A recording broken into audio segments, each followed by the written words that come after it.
Hello mga higala no, maingod to. Nagsabay gid mi kaon ani kaon mga higala. Kay tagsa lang gyud mi magkaon ani so pinasahi ni nga paniud to. Kay kung adlaw mo gud mga higala buntag.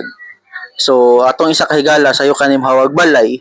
So dito na siya makaon sa iyang trabahoan niya. Ako na lang man mabilin sa balay so mukaon lang pug ako. Sa paniudto pod mga higala so bisan asa na yung mga kaon ani iyahay na mi kaon kung asa mi ang dapitan abtag paniudto no. Nya sa panihapon mga higala di gihapon mi magsabay kaon kay pag ulit na balay humana man sila kaon. So paabot ako sa balay sa panihapon ako lang gihapon mo kaon ako lang isa. Atong sudan mga higala kay adobong manok dahil ni mga higala no. So lami kay ni atong kaon. Lami kay na mga higala atong sudan diha no. Nya napo tay mga pabugnaw din hiya kay init kay panahon. So natay pa juice mga higala. So mangaon ta.